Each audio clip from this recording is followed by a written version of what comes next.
So we started a little podcast, and he liked a little heavy metal news, so he thought he'd do his podcast about the heavy metal news. Jive Talkin with Shane D. Get your motherfucking heavy metal news for free. Jive Talkin with Shane D. About the fucking heavy metal. You might not understand, but listen in and you will demand more attention to the heavy metal news we do, and we do it, and we do it for you. That was completely, I can hear someone in the other room going, that's fucking stupid. That was the greatest intro I have ever done in my life. Welcome one and all back to another fine and fantastic episode of Jive Talkin with Shane Diablo, episode 204, dare I say. We've got a lot of stuff to get to, guys. We're going to talk about Wolfgang Van Halen. I'm going to say, has David Lee Roth been going crazy? Have you guys been seeing him? I wish I would have grabbed that. David Lee Roth is literally on stage doing a concert, takes a drink, and starts doing this, and he's squirting it all over the audience. I'm like, I think David's, well, he's having a damn good time for sure. But Wolfgang Van Halen addresses David Lee Roth and saying, I've always been a punching bag. Let me tell you something. I am falling in love with Wolfgang Van Halen because I see in his tender eyes he's a nice fellow. He's a very talented rock and roll man, right? But he's probably the punching bag. Hey kid, get out of the way, man, you little Scooby-Dooby dum-dum, dang it. You know? But we're going to get into it. Welcome, I'm glad you're here. I believe this is 204 of the episode. We've got Alan Niven, that's this guy right here. He's got a Guns N' Roses book, Tell All Manager Story, and the Guns N' Roses are trying to block it. We're going to talk about the time that maybe Death Angel, Wolfgang, of course, Death Angel's Mark Osigueta said that he was too metal for Anthrax, so they didn't like it. But guys, I've got a clip that I got to show you because I watched a 30-minute video. Paul Stanley, he had this beautiful wood table made. And it's one of those kinds where they take the old pieces of wood, but then they use that transparent glue to make it whole, you know what I mean? So you still see the caverns and stuff in it. And I wanted to show you some very interesting things. There's one thing that just hit me where I went, what the hell? But you've got to see this table. This is from the company, and I'll talk about that when we watch little clips of it.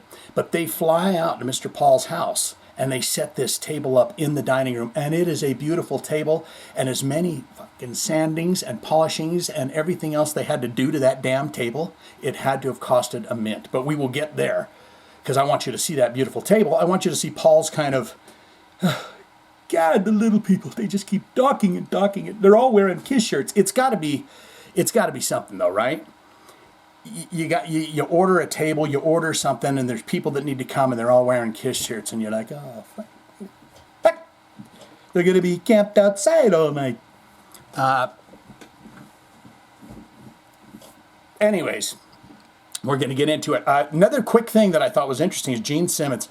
The only thing I really wanted to say about this story, guys, I guess we'll just hit Gene Simmons right out of the way, but it says Gene Simmons, Gilby Clarke, Ricky Rocket, and Jesse James Dupree to perform at the 34th Love Ride charity motorcycle event. Here's what I'm asking the universe in all of its wonder and glory. Oh yeah, oh yeah. You want to come down here for love rides, Gene? Oh yeah. Please let that be the band. That's all I'm asking for, universe. I'm just splendid. Please let the band be Gene Simmons, Gilby Clarke, Ricky Rocket, and that guy with the chainsaw. And please let him do the chainsaw on stage. Jesse James Dupree. So that's all I wanted to say about that story. We'll get that right out of the way, and we'll get on with this. Now, Alan Niven, if you don't know who this guy is right here, he is a rock and roll manager. He did what most said they could not do, which is turn Guns N' Roses into well, the overrated kings of rock and roll that they are, I watched that Sea of Tranquility. You ever seen that channel over there? Pete Pardo, Sea of Tranquility? And they were doing a thing on bands that they don't like. And the one guy made a really good point. He was like, they had that one great record, that one fantastic record, but they only have about 5 releases over all of these years. So it kind of made me think. But that's neither here nor there. Alan Niven's, you can see his wet wine lips. Because that guy's got a glass of wine in his hand, and every time you see him, he's featured well in the documentary Nothing But a Good Time. If you've watched that, you've seen him, and he was the Great White manager, and he was the Guns N' Roses manager. They'll get into all this, but he says he's got to sue the band to stop them from blocking a release of his memoir. Former Guns N' Roses manager Alan Niven has filed a lawsuit against the band to prevent them from blocking the release of his new memoir. Why would you block a man's memories? Why would you try to go into some goddamn business suits and gavel bang bang building and say, block what this man has to say about his life in rock and roll? What did you guys do? I'm talking to Guns N' Roses GNR here. What did you do that you would need to go in and block? Sound and Fury Rock and Roll Stories. That's his book, what he's got down. It's quite nice. It's a quite nice title. Sound and Fury Rock and Roll Stories, and I quite like it. You can also hear a little, there was like a year or so. What's that rock talk with Mitch LaFon? And I used to listen to that quite often. I don't like now that he's doing the radio guy and they're doing all that. But back in the day, he used to have a bunch of podcasts. It was Rock Talk. It's still on all your streaming services, I believe. But Alan Niven's would be on a lot of those episodes. And he puts it to you the way he wants to put it, okay? That's all I'm saying. Originally scheduled for July 5th release, the book has been delayed a couple of times and is presently available for pre-order via Amazon, because we all go to Amazon, don't we? With a March 31st, 2026 release date listed in the Amazon pre-order ad. In a lawsuit filed on November 3rd in the United States Order to the court, I say. United States District Court of the District of Arizona, Nivens claims that Guns N' Roses has blocked publication of the book through repeated threats to Nivens and contact with publisher ECW Press. Could you imagine Slash and Axl calling him up and going, see, look here, you ain't gonna put that book out, right, Slash? According to the lawsuit, which was supplied to blabbermouth.net by Niven's publicist, GNR wrote a letter in May 2025 invoking the confidentiality clause that you done did in its 1991 buyout agreement with Mr. Niven. Remember those papers we had you sign back in 1991 that says you said it? Everything you saw, everything you witnessed. Shut it. He's probably got some good stuff in there. I mean, even in that Nothing But a Good Time documentary, he tells a couple of stories about Guns N' Roses in there. He says, despite the fact that the agreement was not signed by all of its members, GNR's members have commented publicly on Niven. One member encouraged him to write the book, and he has been speaking about his time in GNR for over a decade. Niven's. Niven's attorney writes in the complaint that Sound and Fury's publication has been delayed 4 months, even though it received a favorable review from the Los Angeles Times. What said it was a good book from Alan Niven's? It said it was. Sound and Fury Rock and Roll Stories. Los Angeles Times said it was good. Now, what you want, Alan? Look at me, you little bleeding bloody. What you want now Now that you got Los Angeles Times, what you want is New York Times. We got to have New York Times. What else? What's another good one? The Philadelphia Freedom Press. What is it? What's the big, where does everyone go to get their information these days? Well, I read it right in the newspaper. Told me. Guys, I need to calm down. Here's you want to know what I'm slightly agitated about? And it's not really agitation. It's just compounded energy, right? Because I'm just buzzing with energy and raw, unconditional love. I just have one of these little orange buggers, and I didn't want to lift it up and show it to you because of the size of it. Look, it's just a tiny one. And I didn't want you guys, just saying anything like that, about it. And it's orange. I mean, they're okay. It's refreshing. It's quite refreshing and delightful. But I just like the lime, the lemon. I put the lime in, the whole thing. You know it. The lime in the... Pick it all up. Yep. Mm-hmm. Put the lime in the Coke. Yep. Mm-hmm. You got it. The New Zealand bond. Oh, the New Zealand bond. All right. That makes a lot of sense. Look at him. He looks like he said, where's old Bumble Blibble Gabbin Lubbin Bubbins? Where's he at over there? He was to bring me potatoes from a... What's his name? Fumblegum?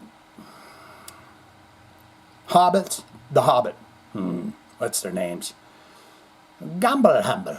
There he is. Where's he? Well, he was going to bring me carrots, and Bumble Gumble was going to bring... It makes sense. He's in New Zealand. That's where they made the movies. Is he in the movies? That's a great bit he could put in his book, Sound and Fury. You could call it Sound and Fury and Rock and Roll Stories, and perhaps a couple of movie stories too. The New Zealand-born Niven, who managed Guns N' Roses from 1985 through 1991, is suing for declaratory judgment of non-enforceability of contract. Okay. Miss Althea, we're going to need you to... Okay. A declaratory judgment of non-breach to contract and tortious interference. Oh, that's an English word, right? It's tortious. Or New Zealand. Hey. Tortious interference with contact or business expectancy. You can't talk like that and expect that to say. If you can't spit that out on the side of the road, pal, it don't stand up. That's my law. Bang it in. Bang it in, bang it in. And that would be the song after I passed a law and said, can't do that. Can't take advantage of people anymore. Bang it in. Bang it in, bang it in. Just everything. No more hate. Bang it in, bang it in. All of them. Everything. Niven's long career in the music industry started in the early 1970s with Virgin Records in England and continued into the 1980s in California, where he signed, yes indeed, my friends, Motley Crue, managed, produced, and co-wrote for Great White. So he signed Motley Crue, managed, produced, and co-wrote for Great White, broke popular groups such as Berlin and Dokken, and later produced an acclaimed record with Clarence Clemons. Now, Clarence Clemons, rest in peace, he's right here. What you doing, Clarence? I don't know, that's the noise that comes out of the saxophone. Of course, Clarence Clemons, that big burly African-American man in those bright, beautiful colors, and that, for the dreadlocks, he had the beautiful high top, flat top, playing that saxophone with who? Bruce Springsteen and I was going to say the Silver Bullet Band, but it is the E Street Band. He's worked with him. Sound and Fury, Rock and Roll Stories is said to consist of anecdotes about Niven's career, including distributing the first Sex Pistols single in the United States. I distributed the first Sex Pistols single in the United States, cooking a dinner for guitarist Robert Fripp. That's King Crimson. Going to bat for a scruffy musician named Frank Ferrana, later known as Nicky Six, and reinventing Great White twice. Twice I did it. It also includes stories involving the members of Guns N' Roses, while he represented the 5 individuals who made up the classic lineup of the band. So he was there with Izzy Stradlin and all, when it was good, guys. When it had that old drummer in it. And I'll say it, and I've said it once, I'll say it again. If you want the Guns N' Roses experience right now, my friends, go watch Steven Adler's Guns N' Roses. That kid singing for them sounds spot on 1988. Axl Rose. Spot on. Yeah, so we're done with that, okay? What's he going on about? Hold on a bit, Shane. We got just a spot of tip, just a little tip more. He yabbed on about Nicky Six and all that stuff. Yes. In 1991, a buyout agreement was entered in between Niven and his company, and Guns N' Roses and various companies affiliated with the band broadly. The agreement laid out the terms for a parting of the ways between Guns N' Roses and Niven's. The agreement contained mutual privacy confidentiality provisions in broad strokes. Guns N' Roses and Niven agreed that efforts would be made to maintain the confidentiality of information concerning each other learned during their mutual association. You know, those late nights, it gets late. You have them parties. You say, God, we could use a couple gals in here, couldn't we? Well, we can't. We're in a long bus ride. Slash has drank half a bottle. Axl's back there beating up the restroom. And we're all horny. And here we are. We got 10 hours to get to Houston. Shit goes down. You have a couple of drinks. You start to get fucking dirty. You get kinky. You have a good time. And then you wake up and you just swear to God, you say, we never speak. Until I put me book out, because I ain't got nothing to say. I don't care. That's usually the way that goes too, is someone goes, well, I don't have, there's nothing wrong with what I did. So I'm going to write a book from my perspective. But you saw a lot of shit.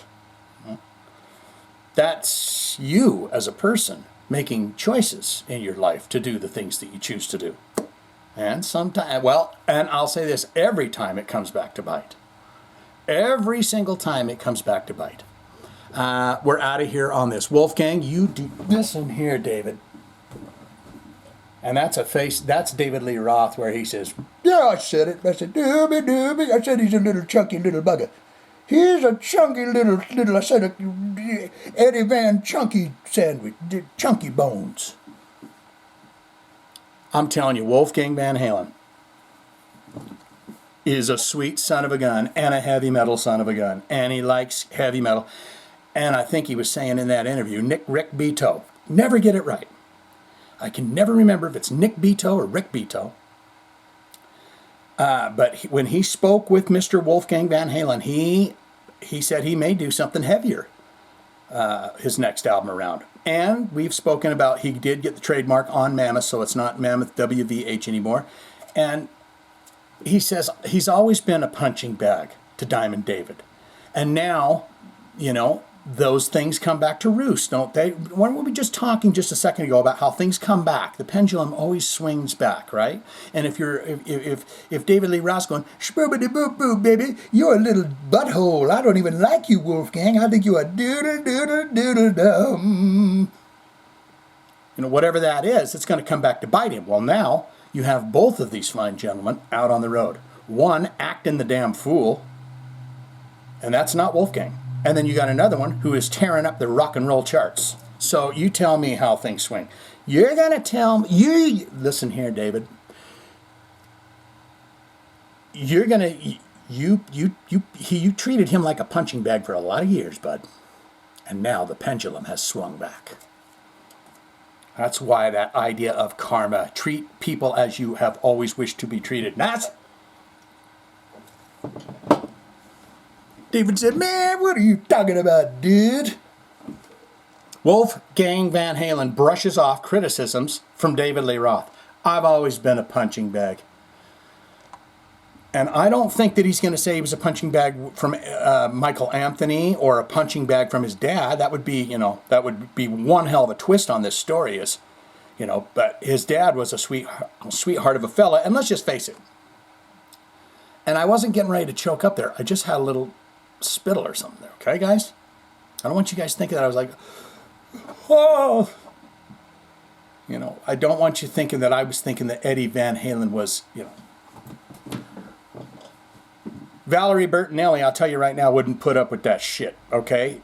Eddie Van Halen was a wonderful man. During an appearance on the latest episode of the Rolling Stone Music Now podcast, not tomorrow, not next week, but now, Wolfgang Van Halen, who joined Van Halen at the age of 15 years of age, 1.5 scores ago, spoke about his current relationship with Van Halen singer David Lee Roth.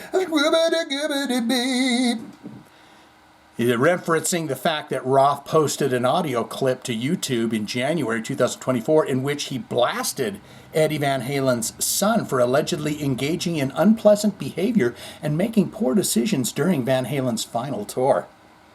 Wolfgang said, I didn't put a 2-hour-long YouTube rant of completely unfounded lies about said person. See, and he even says things like, about said person, which he's talking about himself. I didn't put out a 2-hour-long YouTube rant of completely unfounded lies about said person out of nowhere. So I don't know what I did, but that's certainly where I sit. It's because you're a talented person. And he's going down, I mean, let's face it, folks. We're moving into 2026. It's all about your goddamn egos. You got to get rid of them. You got to put them in check. You can't get rid of the ego, but you've got to put it in check. And the bigger than life loving David Lee Roth, he was one big, And so that's hard. It's when you've earned your bread and butter. And David would tell you, he said, when you've earned your bread and butter, shooby-dooby, the way I did, out in the Pasadena, playing the rock clubs and doing the scooby-doo and the leg kicks and everything. When you earn your bread and butter that way, why change? Who wants to change if you said, well, about 18 years old, I got successful in a rock band and I've been a success ever since. Who wants that to change? You have to go inside to say, well, what's deeper than that? Is that all there is to me? As David Lee Roth? Is my high kicks and my Scooby-Doos and my game show host personality? Is that all I am? No, David, you're way more than that. That's the character you've been playing in this video game. So you got to find out who that person is, that you're not that. All right? So get on it, David. Go meditate. Guys, he knows. Everyone, tell David. As for being called a fucking kid, by Roth in the aforementioned YouTube clip, I've always been a punching bag. I have always been a punching bag. So, it's just whatever. It's just whatever. You have to stand up for yourself. You have to stand up for yourself, Wolfgang. You got this. This will not stand. You have to, you're a very talented person, but there's a little part of you that says I'm not a talented person because I'm still that punching bag. Put it all down, okay? Back in August 2024, Wolfgang was asked by the WTF with Mark Maron podcast if he gets along with David. He responded, well, not really. I mean, at least as of recent. I thought we were on good terms, and he actually made a couple of YouTube videos about me. about how much he doesn't like me, which was like, okay, cool, man. Asked what Roth's justification for making those videos. Wolfgang said, well, thank you, Mr. Mark Maron, and it's beautiful to be in your garage, and I appreciate the opportunity to be here. It's quite cool, as I say, because you really have a lot of amazing people on your podcast. And go, oh yeah, man, whatever. He basically just said a bunch of stuff that was true to him, I guess. It doesn't matter if it's not true, because the people that are going to listen to it will believe it and use it to hate me anyway. So you've just got to move forward. People, there is no reason to hate anybody. Okay? You can dislike strongly, but there's no reason for that. Okay? Where are we at, guys? I really want to get to that, guys. I really want to get to that. I'm going to click this Gene Simmons story out right away.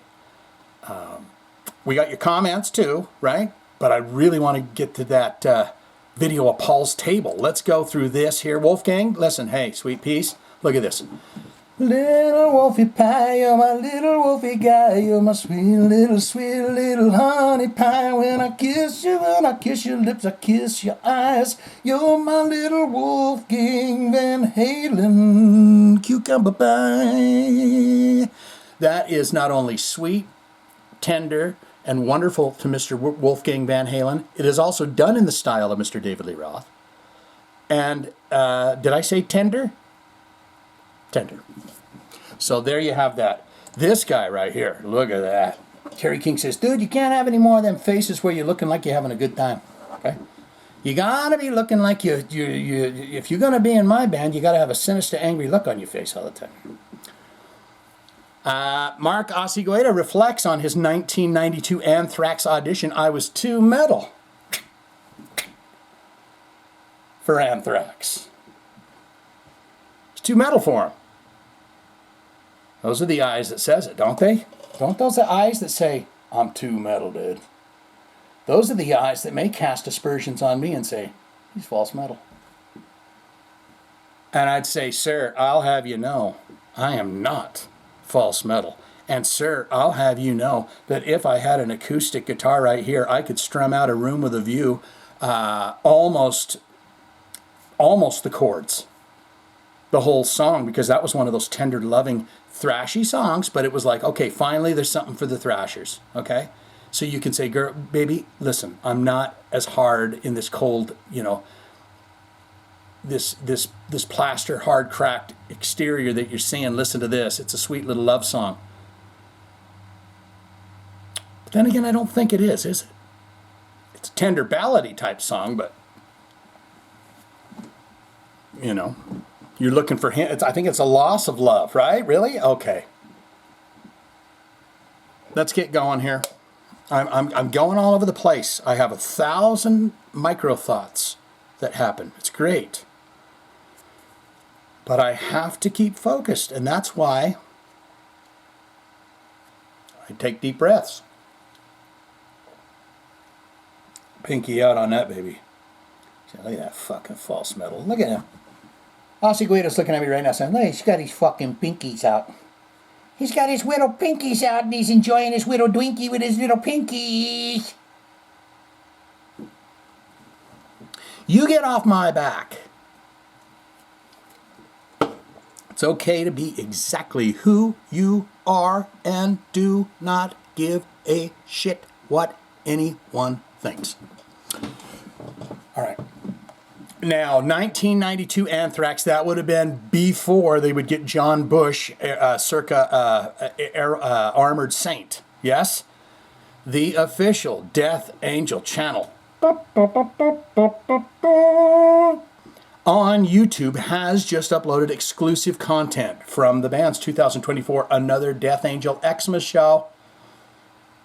Live stream. They did a live stream during which Death Angel frontman Mark Osigueda was asked by host Daniel Decay. Is that a clever name there, or is that his real name? Decay. He's like, well, I'm going. Hold on. I know you guys want to know my nickname. Hold on. I'm going to keep my original, my Christian name.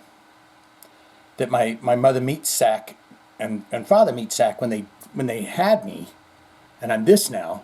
I'm going to be Daniel, but instead of the C, it's going to be a K. So it's going to be like Daniel Decay. Well, we don't know if he's, we don't know. Daniel Decay to recount being invited to auditions for Anthrax in 1992 after the first departure of Joey Belladonna. Mark said it's transcribed by Blabbermouth. Well, when they had their parting of ways the first time with Joey, Mr. Belladonna, I like to call him that, back when I was living in New York City, had a high-rise apartment overlooking Central Park. I would stand in my stretchy underpants. What do they call those? I would stand and look out over in my window, high-rise window, overlooking the water and overlooking the city lights, and play my saxophone. That is a recurring dream I have in my head. Because I probably told it on this podcast before at some point, but just waking up, I'm chiseled. I mean, I look like a beefcake. But it's me. It's me in all my splendor. I look down, I say, oh yeah, that's me. And I'm completely naked. And as I look back, there is a beautiful gal. Satin blankets, half on and half off the bed, and a wall of the open city lights. Maybe not New York. I would like interstellar space, space travel. And I walk over to that big window and I'm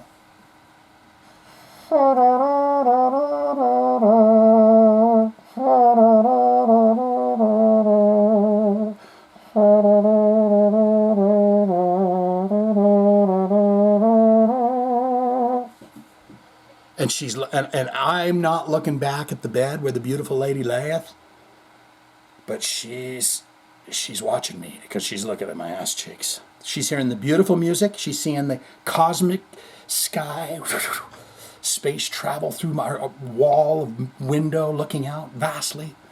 She's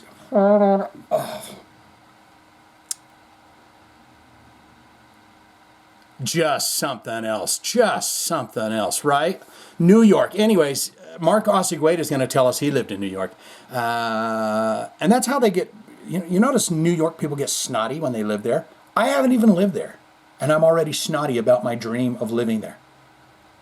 I was living in New York City, and they called me, and I was no longer in Death Angel. And they called me and asked if I was interested in auditioning. I remember at one time they had a large cattle call for everyone, but there were certain people they flew in. I was one of them. Well, goody fucking gumdrops for you, pal. It's like, does Eddie Van Halen want to, I mean, who else? Anthrax, if you're going to fly someone out, now you've spoiled the meat, okay? Mark Osigueta, you've told on him. And people are going to say, well, I had to travel 7 hours and you get to fly. It's just not right. It's just be sweet to everyone, okay? I remember at one time I had a cattle call. I was one of them that I got to fly in. I went down to Burbank. That's where they film The Price is Right and stuff. And I auditioned. And it was a great hang. Man, it was a great jam. And I know at one point, from what I heard from other people, they narrowed it down to me and John Bush. Well, someone's got to come clean and say if that's true or not true. And look at me with the heavy metal news. John Bush from Robert Singh.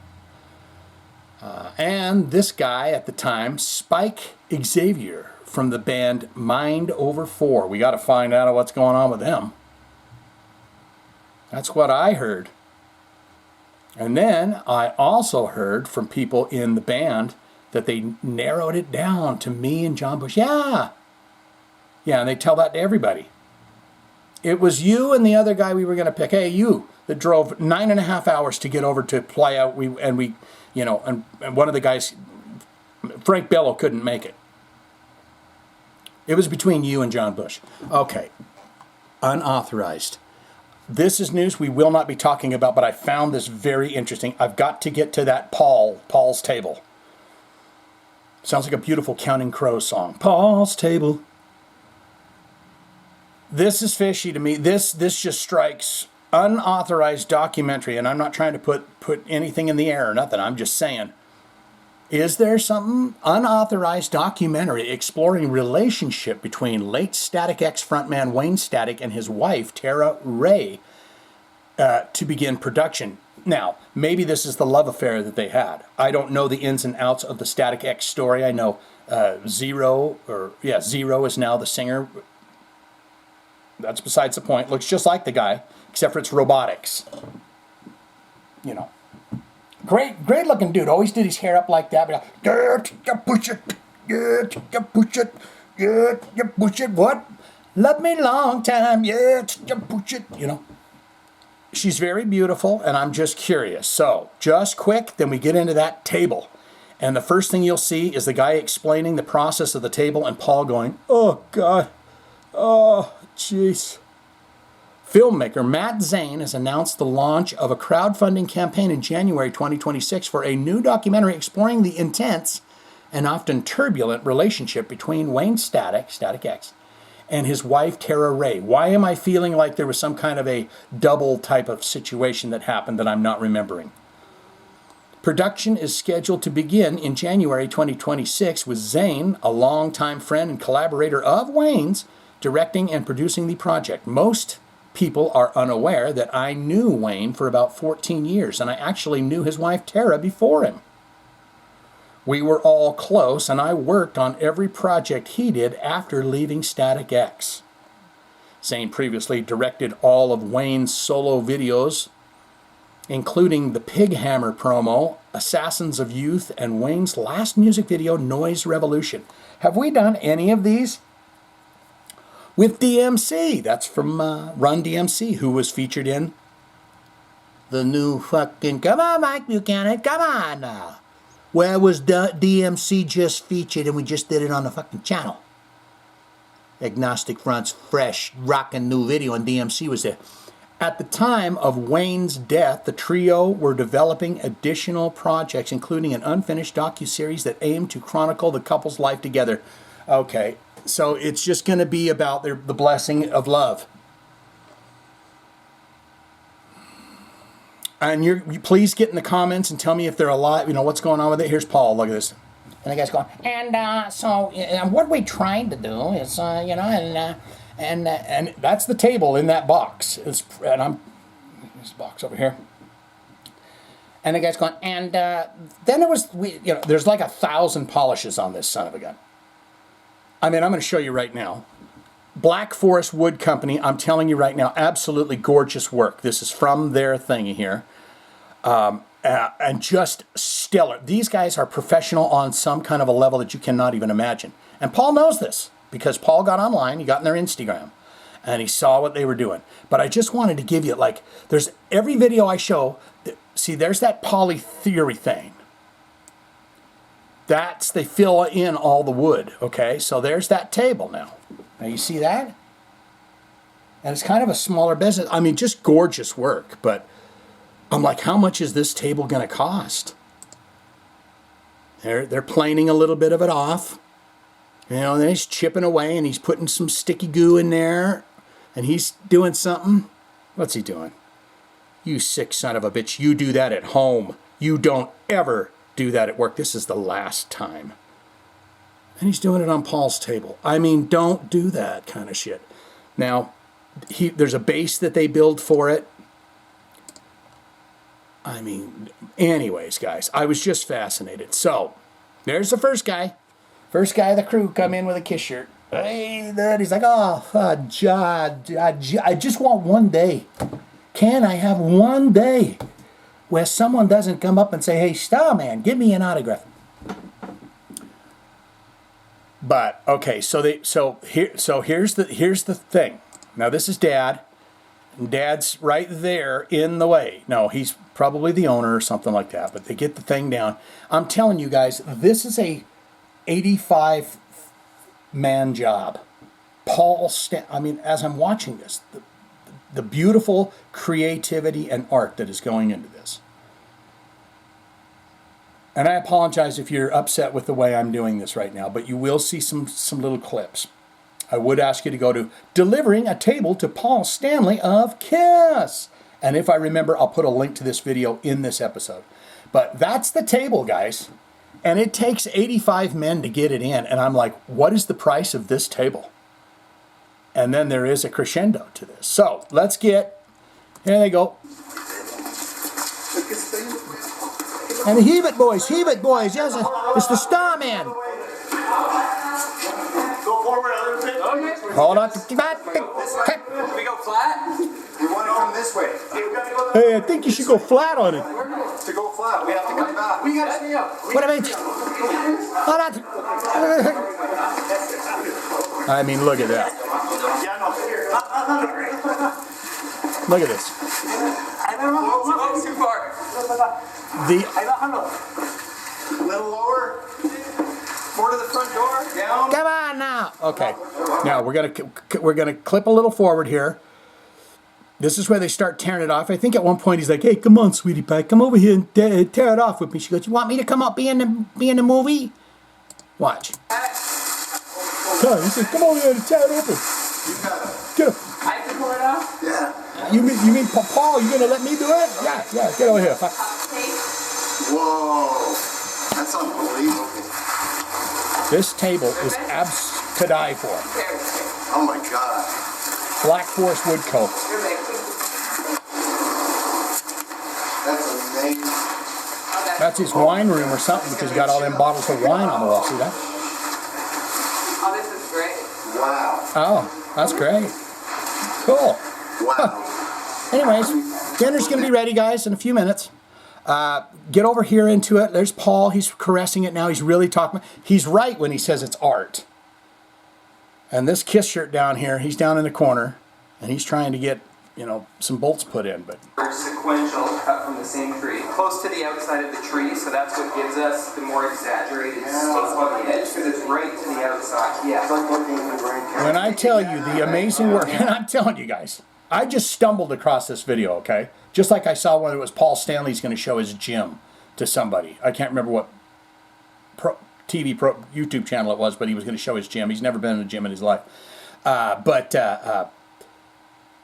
This is not an ad for the company. They are not paying me anything. But I watched this and I was like, the amount of love that these guys put into this table.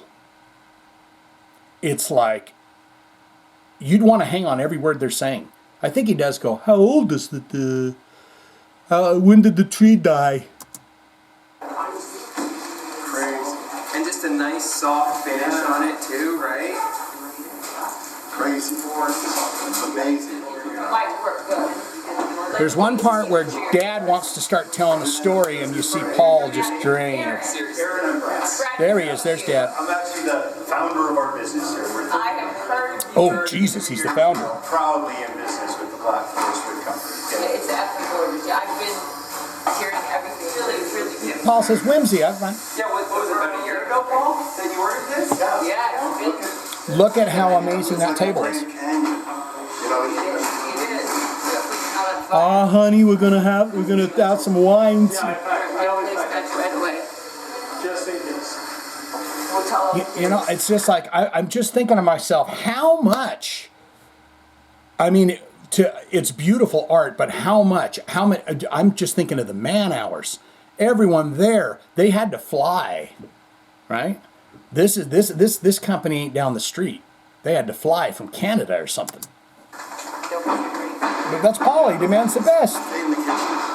Paul demands the best. We always like to, Paul, just put a fresh final coat of our ceramic coating right when we drop it off. So we're gonna do do that now, and then I would just give it 2 to 3 hours before you go touching it again. Okay. Just to let it kind of set Before you go putting your little star fingers on the damn table again, I'm telling you, I'm going to put down our final polish. It's the crescendo. It's the Love Kiss from Black Forest Wood Company. It is the kiss. It is the French kiss, the chocolate bite. Before you go putting your hands on it, give it about 2 hours. Thank you. And he does indeed give it a polish, and it does indeed clean it up. Dad's cleaning off the base. We appreciate him for that. Of course, these bits down here, where I'm doing that, those are brass. They did say, Paul did want solid gold. He said, could we get some solid gold in there? And they said it would add a hell of a lot of weight. And they had to ship that container and everything across the country. But, spoiler alert. Now here's where they say, I apologize if you guys are like, this is a frantic man.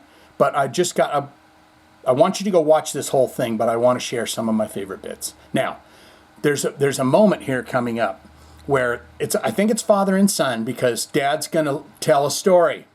And it's a great story about how they can use these old pieces of wood now that they couldn't do it, but you can watch the blood drain. And I understand it because the blood was draining out of my face too. But I think for us, the way it started, like that was back in what, 2017? tell him, Dad. Is that what it was? Yeah. I think so. Yeah. You want me to tell that story? Sure. I'm in my office one day, and he comes in the office, and he says, Dad, Paul I need says, some Instagram content. And we have this new casting room for a second. So he said he's going to go up in my storage area. I had some really nice burls up there, and he says, I'm going to dig some burls. I've had them there for 10 years. I know it. And I'm going to go to, and I'm thinking, okay, do whatever. Go waste some more time. Whatever. Let's go. You Go nut. do your thing. Literally is what was going through my head. Just go do it. So he does this little pour. He makes a mold, and it's about this big. And he puts two Paul pieces says, of "Oh, these burl in the mold, and then he pours this resin and he films it. And then from there... Now, all I'm saying is if you have this beautiful creative table as the focal point, I mean, maybe he'll just go and watch this video. Paul sit down and go, no, let's go through and watch the video again. I got to get all that information about the table. But I would be invested, it seems like, then again, I would not, it's like, give me the brochure, Dylan, what I'm happened with you, there? Paul. I'm on both 140 sides. million views. And no one, I don't think I'm the first person to ever pour resin on wood, but no one had really done it on the large scale of something like this. So that's what came made up with that a creative video way to do so it. viral. And it was essentially overnight, it not only kickstarted all of the demand for this for us, but industry-wide. And there was no resin to make it. We had to develop a product to pour it, and it's been quite the journey. Now we're able to use pieces of wood that would have never been able to be used for anything before. And, Well, that's what you know, gives it efficiencies, character. buttholes. Yes. You know, if somebody wanted a solid wood live edge table before, you'd have to have It'd be this big expensive. one. Okay, now we've gotten to the bottom of it. This is it. This is the creme de la creme. This is the moment. Then we're getting into your comments. Look at the goddamn ugly walls of this place. Velvet, red velvet. Whatever they're doing in there, they need that table for it. It ain't eating. Whatever it is, they're doing in there.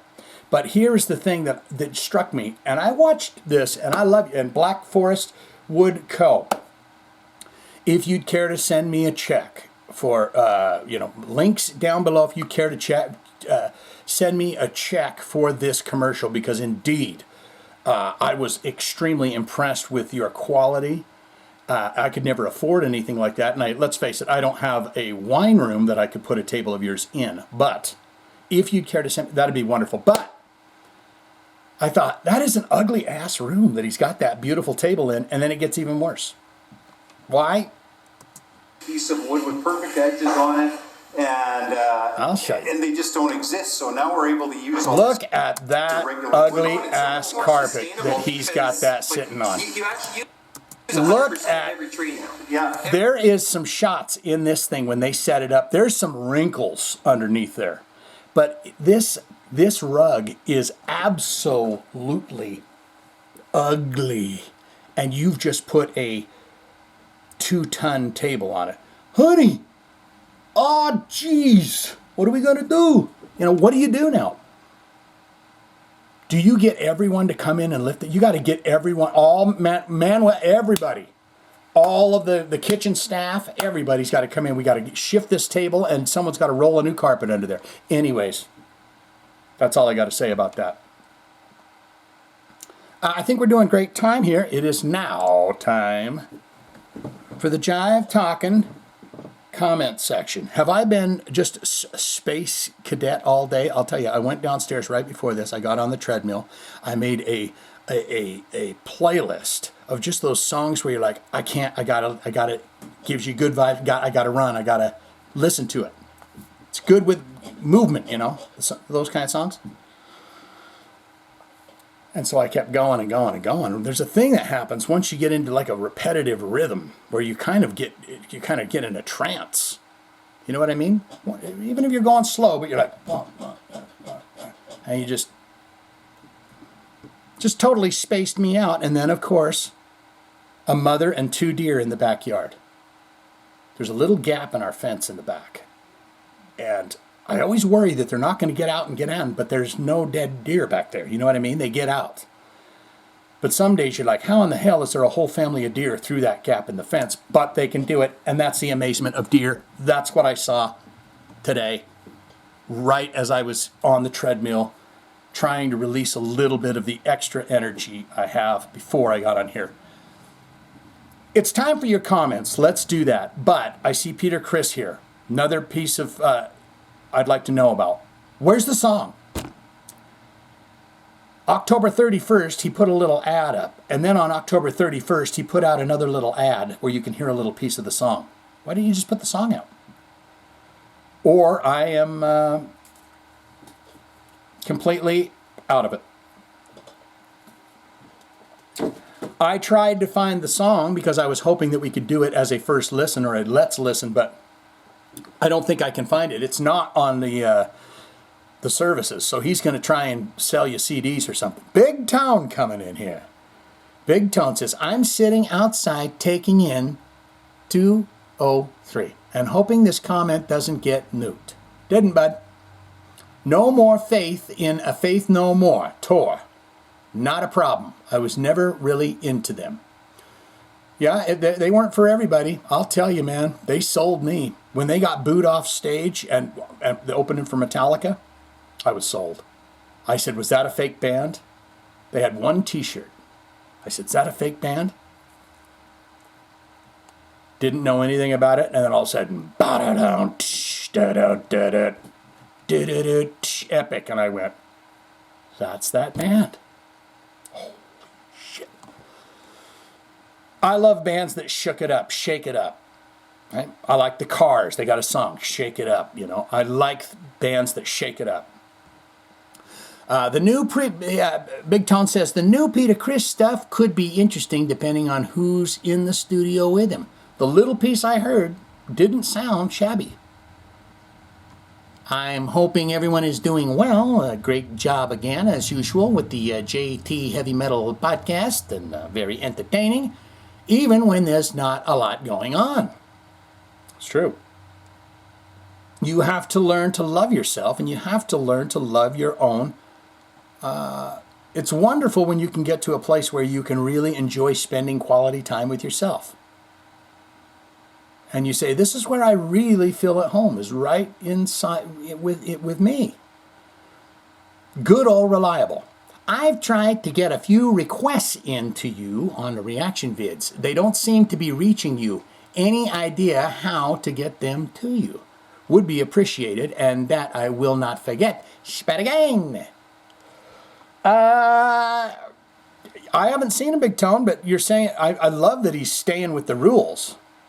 Because she's got 2 replies here. Miss Althea said, good job, bud. You're holding the line here. The Diablo Big 4 will always be here, and as always, keep them coming, brother. Heavy metal hornicons, heavy metal emoticons, yes. The key is just to slow down. But I want to go. That's the thing. The key is to slow down, but I want to go. Hashtag get Shane to 100K. Oh, it's coming. It's going to be coming. And hashtag RIP Brother J. Yes, yes. Okay, there you go, bud. There's a plethora of ways I will promise to keep my eyes open in the comments. They come in, and when I open up the admin area, I see what I get, and I scroll and scroll and scroll, but it's usually only about a day or two's worth of comments that I'll see. And sometimes they'll be coming in right when I'm still looking, So, Miss Althea, I mean, having 24,000 subscribers on the channel is not bad. I mean, it's wonderful. I thank you very, very much. I'd like 24,000 views per video, and that would make me very happy. You can have all the people on a little number right there. The key is to, watch them or enjoy it or whatever you want to do. Miss Althea, the wonderful Miss Althea coming in here. The dumbstruck fool says, it was obviously a slow news week. This one will be slow too for you at Blabbermouth. Jeez. Mike Patton, Faith No More. No, don't care. Mike Muir, suicidal tendencies. You don't care. Bruce Dickinson. No. The Star Spangled Banner is nowhere near 8 minutes long. I think he was just being obnoxious. Yeah. Well, he has been known to be a bit like that sometimes. Miss Althea on John, the John Bon Jovi man. I am thankful his recovery has gone well, but the ship for me sailed after the New Jersey album. So, don't care. Peter Chris. His single, Creepy Crawlies, had officially dropped when this episode 203 went to air. At the time I am writing this comment, I still have not listened to it. Excuse the expression, but I am almost afraid to, if I am being completely honest. This may or may not be a topic revisit by episode 204. Okay. Mike B's Bad Movies, but we love them anyways. Of course, 100,000 endorsed. Well, we don't know what it is. Oh, yes, last week's. Guys, I'm telling you, can I just shut up for let's sip it for a second.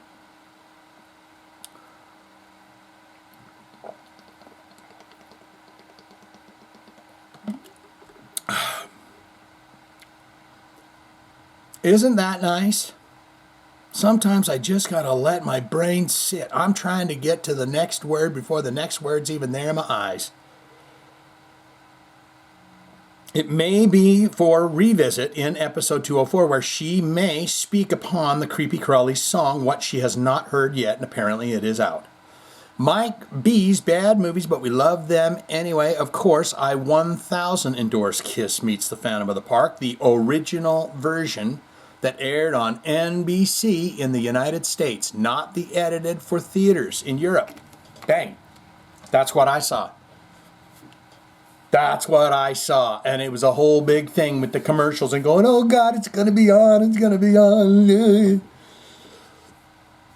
And then you got those parents that go, well, if you're not a good boy, then you're not going to see it. And we got all week to find out if you're going to be. So then I better be a robot all week and just not be myself at all because I got to see that thing. You get a lifetime of that shit. And then you realize, oh, none of that. That was the story. Navigate your way through all of that. It was all backstory.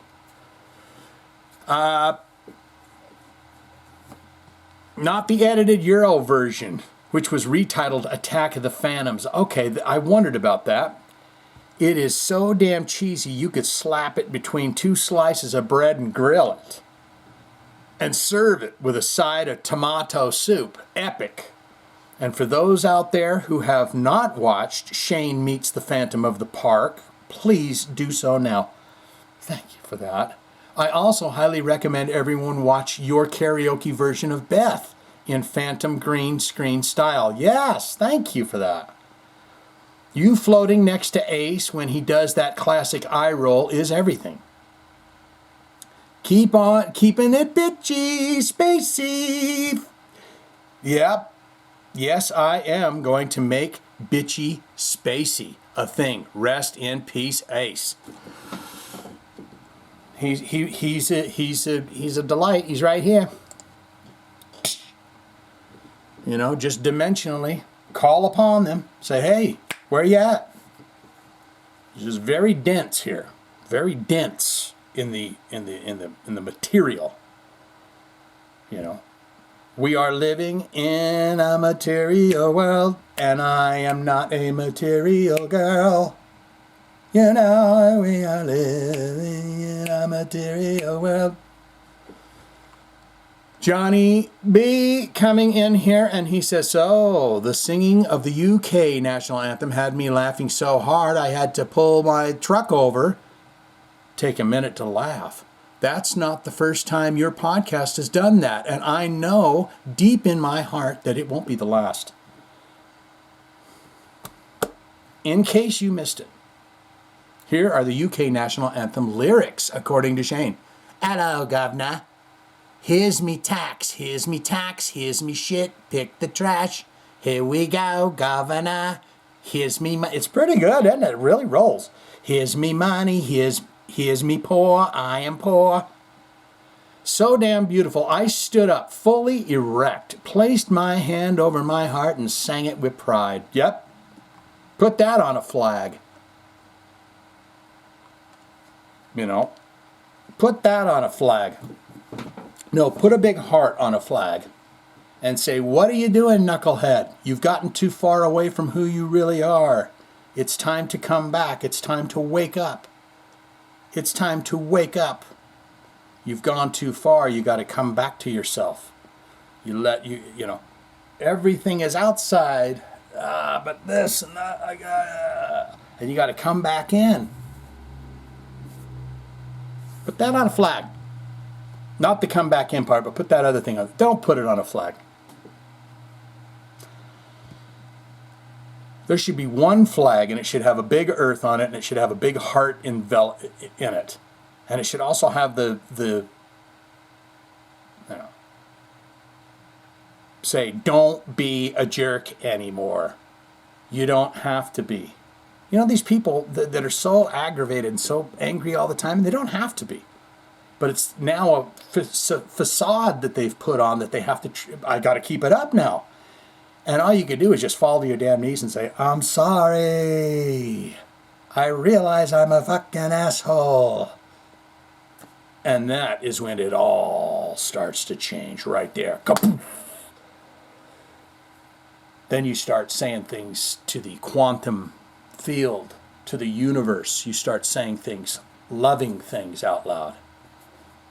And then the universe starts to churn those loving things back, those happy things back. Happy, good, positive. Now think about it. Every time you say, well, that's just my luck and that's what happens to me. What happens? More of it. And you go, you won't believe what happened. And then. But if you say, all is good. You wake up, breathe deep, and say, I wonder what this magnificent universe, what wonderful gift this magnificent universe will deliver to me today. Just sit back and wait for surprise. Like a child. Like a child. Looking around. Look up. Look down. It's a crazy world out there. A bit of an admittance here. This is Johnny B. He's admitting things. Right after he talked about being erect and standing outside in front of everybody. A bit of an admittance here. I was terribly wrong about Megadeth releasing a song called Angel Tits. Oh. And for that, I apologize. Apparently, Angel Tits was only a working title for one of the songs and not the actual name. Damn it, Dave. Again, my apologies for any misinformation. I thought that maybe they would have gone with something a little more eloquent, like the heavying breasts of an angelic being. That is lovely. Or cherub chest.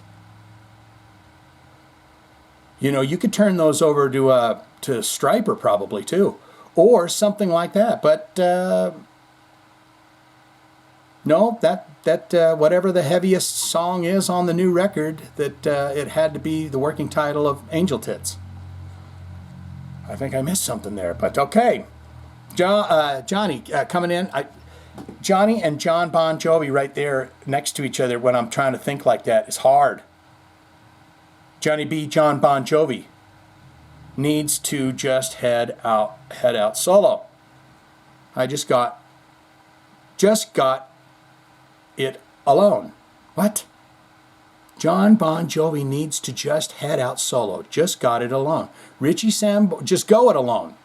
Richie Sambora isn't interested in the band, and the members don't look too thrilled to be up there with him. For the looks of the video I saw them playing the last time, it looked like a chore. Yeah, it's never good when it's a chore, right? Rather than enjoyment. All life must be enjoyment. Drop everything that if your intuition, if the gut says, ugh, I don't want to do it, you just say, I don't want to do it. I love you, but I don't want to do it. The new Peter Criss album is something I am very excited to hear. I pray with all that I have that he does some shows across our great nation. The bits and bobs I've heard of the snippets sound promising. Yeah. Shane, please tell us your thoughts about the news of the new album. I mean, I'm quite shocked and surprised and I guess delighted, intrigued,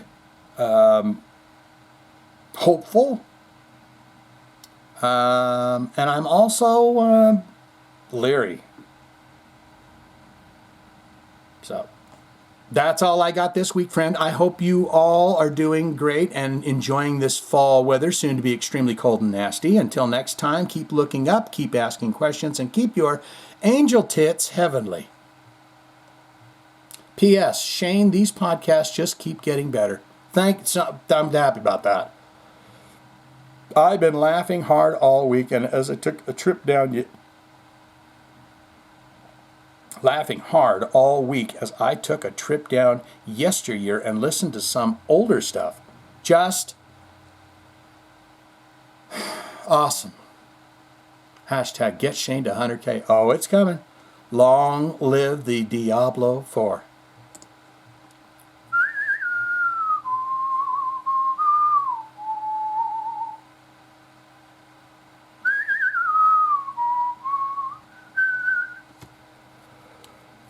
Man, we're really rocking him out. We're here. Mike Buchanan, we got one more fella. Should we just get him out of the way? Not that we don't want to... You are important, my friend.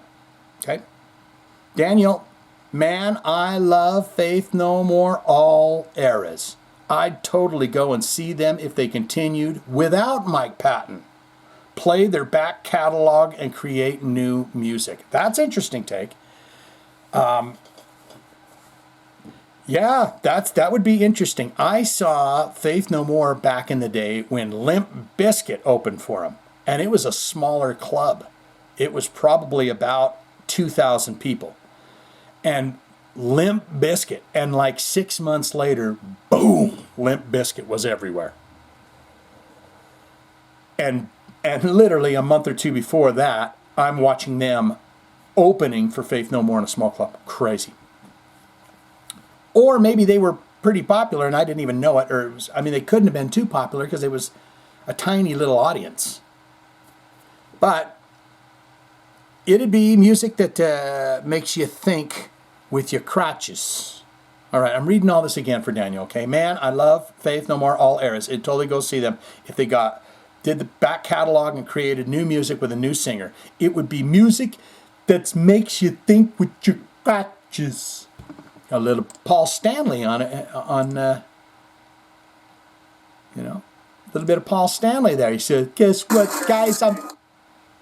You ain't gonna believe what I thought when I saw this table. Legs all the way. I'm not gonna get into that. You won't believe it what I thought when I saw you put this table, and I was thinking with my crotches. Mike Buchanan coming in here, the 69. We love you, Paul Stanley. I just love you. And that table is to die for. So Blackwood Company, go. Blessings to you. I can't believe they were showing you all the shit that they do in there, because you'd think maybe they keep, it's like all the shit they were doing to that table, all the sanding and gooping and this and that and this and that, and this bring out the mustard, and then we do this sanding and then this sanding and this, and it just kept going on. I found myself going, hurry it up. But You think there might be things they left out of that video that they do to that table. Because I was like, you're showing everything. And then when Paul goes back to watch that video again, he's going to learn everything. It's like, well, was it an epoxy coating that they did? And he's going to know all the lingos about it. So I love that. And that's also a great thing that you can do, that company does for you, is they film the whole table, I guess, if you're somebody. And you got to be someone to buy that. Mike Buchanan, no jokes again. Sorry about that. I forget that you are doing your videotaping earlier in the day. And really, I need to get myself to write my comment in one sitting instead of over a period of days. Takes me some time to think up what I want to write. And I understand that. And rewrite. I'm going to work on that. Also, I will be watching your Kiss Phantom video. And he did. And he mentioned it in a comment. And it's crazy that it's only got 1,000 views on it. It's like, I mean, what does a fella have to do? I feel like it's where was that little place? Diagon Alley, or whatever. Harry Potter land, where it's right there in front of your face if you're just alive, but yet it's no views. It's interesting. It's just fascinating to me, okay?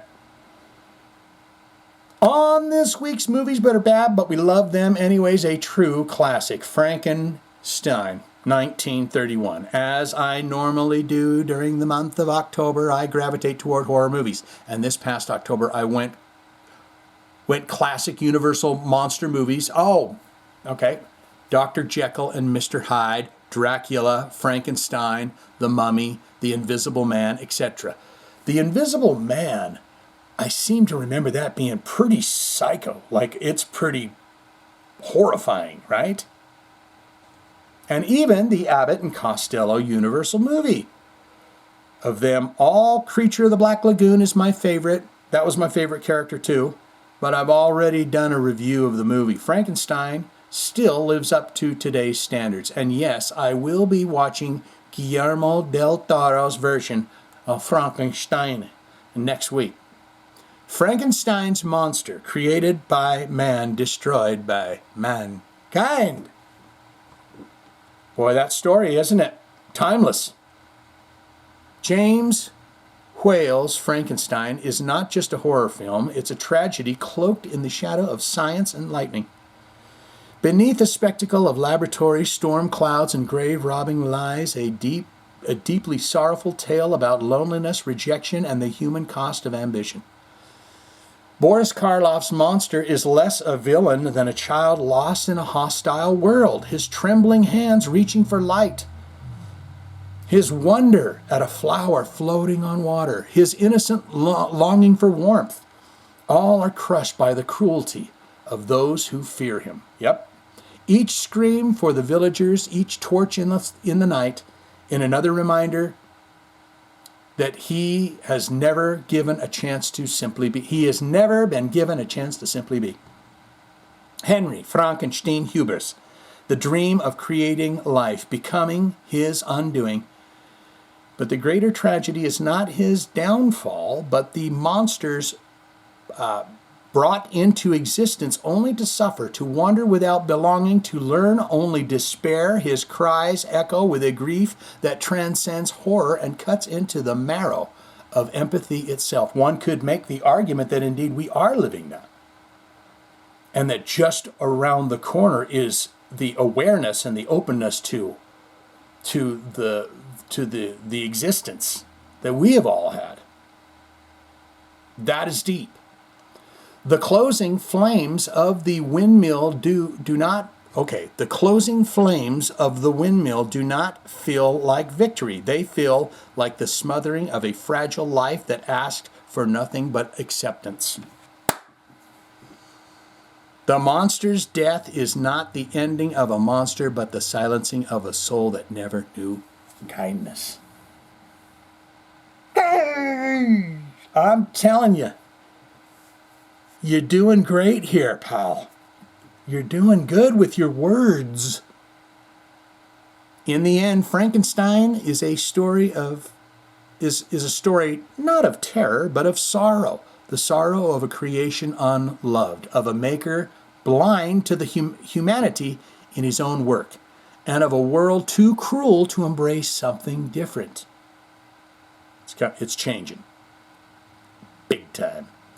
It is horror through heartbreak, and it lingers not with screams, but with silence.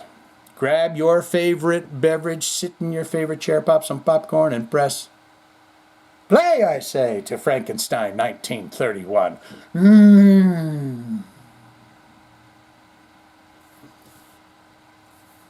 Yes, indeed. Yes, indeed. Fine job. Mike Buchanan on his thoughts from the last episode, and then we will end that with the Jive Talkin jokes, and we wrap it up for 204. Mike Buchanan comes in here. He says, Mike Patton, Faith No More. First off, Mike's voice to me is one of the best in the industry. As a band, they deserve more than the music industry gave them. 100% agree. Would I go see a reunion tour? Probably. Would it hurt me if they didn't tour again? No. There is some pretty good stuff on YouTube. I did see them back in the day. They blistered through a fantastic set. They played with Soundgarden and Voivod. Damn! Yeah, I know. He knows. That's a weird combination of bands. Man, I would love to see that. Boy, that really wet your whistle. A little bit of Soundgarden, then Voivod. And we're getting right down to this, and I have to go to the restroom. So this is great. We're nailing this. I don't call it the restroom at my house. It's my bathroom, but... Voivod, yeah, I know, it's a weird combination. And for Miss Althea, that show was at L'Amour. Not L'Amours, plural. I miss that club. Oh, Peter Steele. I watched a little documentary, little thing on Peter Steele. He used to hang out at L'Amour. And these fucking bands, you know, he started out with Fallout, and then he had Carnivore. The Green Man, Peter Steele. Wonderful, beautiful, elegant, gothic rock music that just, I mean, if you've never sat down and listened to, I would say October Rust is where you just listen to the album. Minus the joke in the beginning they do that makes you think your whole cassette tape's ruined. But, you know, you can't really go wrong. I mean, Typo is a great, great band. Hey, Peter. How you doing? The Peter.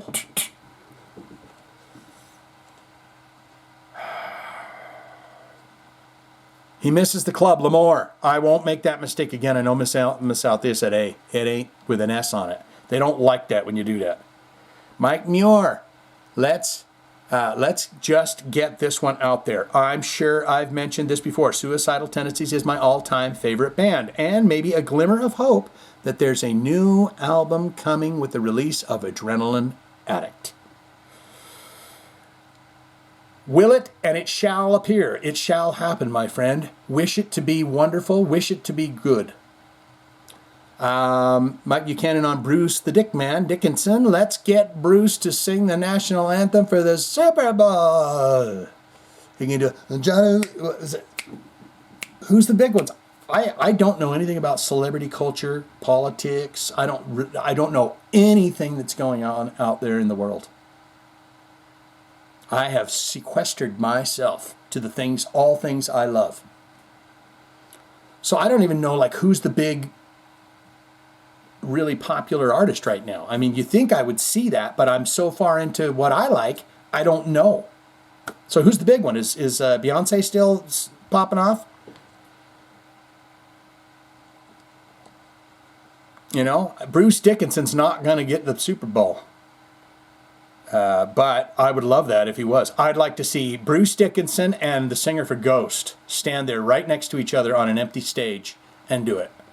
And trade off lines.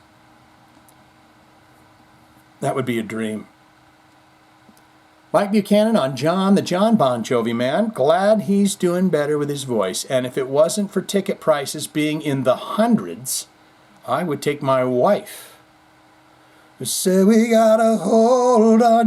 Mike's got his hands on her waist. To what we got. Someone's back there going, she can't stand right in front of you, in front of your seat. Said, I'm in front of my seat. I'm in front of my seat, and my beautiful beloved is in front of me, and I'm holding on her hips.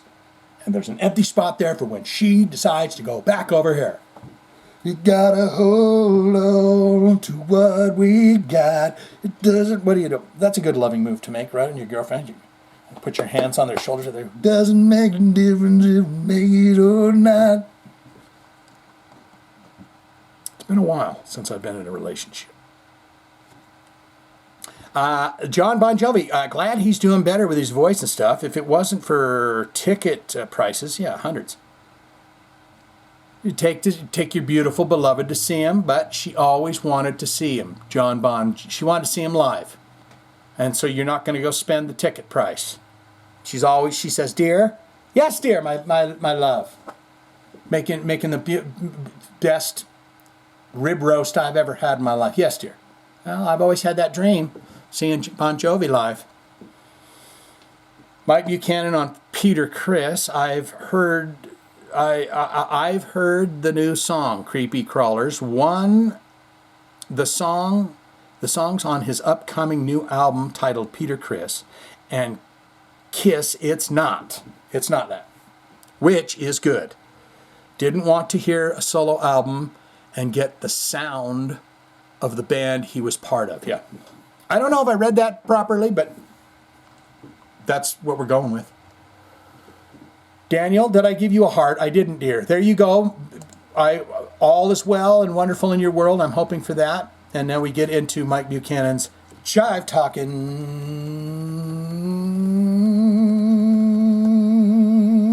Jokes of the Week. I threw a ball for my dog. It was a bit extravagant, I know. But it was his birthday, and he looks great in a tuxedo. You got me. Because I was like, ball, and then I realized you took your, yeah. Oh. It's like that movie Savannah Smiles. Do you remember that movie from 1983? About those two bumbling burglars that do a heist, but a little girl, she has terrible parents, and she runs away, and she climbs in their car, and so it ends up being a kidnapping type of situation, but she loves them, and she don't want to go. She hates her parents, so she's turning these bumbling fools. You ever seen that? Smile, Savannah? That's what you did to me. You made me smile. Yeah. And the song went, smile, Savannah, just one more time for me. And then, how does the movie end? Does it end with them going to jail or them getting to get legal custody? I can't remember. Please, next episode, what happens at the end of Savannah Smiles? I want to say Tim Conway was in that. Was it Tim Conway and Ned Beatty? Back to his jokes, I used to run a dating service for chickens, but I was struggling to make hens meet. Breaking news. Oh my gosh, someone robbed the local wig store. The authorities are combing the area. I guess there's some kind of thing saying Ace Frehley wore wigs. In my reality, it was just long, luscious hair that was uncombed. He's a guy that likes to lay down but get back up, and not comb it. I used to have a friend that he'd comb his he had long hair. Wasn't as long as mine. That's the ego talking there. But I used to say, my hair was so long I could put it in my belly button and I could put it in my ass crack. But he would comb his hair down, and it was just to that length where it got past the shoulders, right?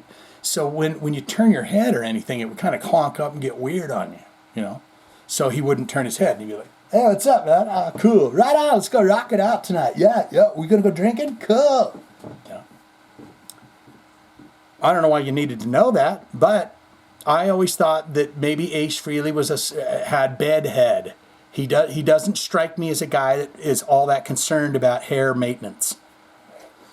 Back to the jokes. The Medical Examiner Autopsy Convention starts this week. Friday is open mic night. And finally, I have a book full of puns about Africa. You're gonna love them. I bet you can't stop already, can ya? I bet a Congo on for hours. I bet I Congo on for hours. Of course, African. I'm literally lit up. I will make you laugh. Oh, I don't know the name of that place. Djibouti? Oh, I'll make you laugh Djibouti off. I'm trying to remember how to spell that. Get your booty out. Get your booty out. Djibouti. Another joke suddenly appeared. Tell the others I'm out of messenger pigeons, so Senegal. You're digging now. I bought 2 pigeons from a vendor, but they only gave me 1. Egypt me. I don't know. Okay, I did this comment in 2 days. I'm getting better. Okay. There you go. Well done. Hashtag get Shane to 10K. Well, bud, we're already past that. We need 100K or 100 million K would be great. I'll go with 100K subscribers, or I'll go with 1 million, 100 million laughs, 100 million likes, and 100 million comments. Good or bad. You want to know why? Because if you say rude things to me in the comments, you know what you're going to get back? You're going to get a, you know what? I love you. It's okay. That's what you're going to get. You're going to get, I love you. You can say all the mean things you want about me, but I still love you because I know who you are. You're me. You're having a different experience, and you're in a different place than I am. So therefore, I love you. Yeah. All right. I think this one was great, okay? I've been, I just feel like it was really good this time. You may not, but that's okay. I think we're going to love this one. Let's get on out with a good tune. You guys, deep breathing, feel that energy. Put them, lay down in bed at night. Close your eyes, put your hands up. Put your, you know how you can lay down with your elbows so your arms are flat, but your hands are up in the air, you're laying down, and just start to feel that energy that you have in your hands. You'll feel prickling through your fingers.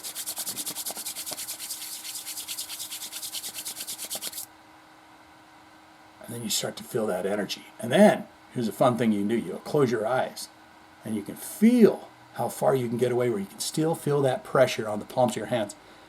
It's energy. It's your energetic field. Wake it up. Say hello to it. Hello. Everything is vibration. Everything is resonance, alignment, higher vibration, happier vibration. Ooh. See, that was me lifting my leg. That was sounded like some good notes there. That was not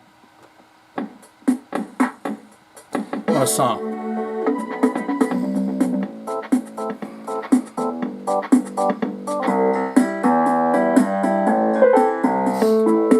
Oh yeah.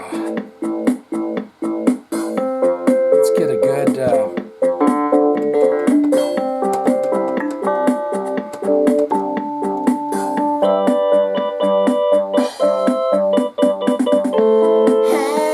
Hey, how you doing, girl? I just noticed that you love listening to heavy metal, rock and roll music. Can we go for a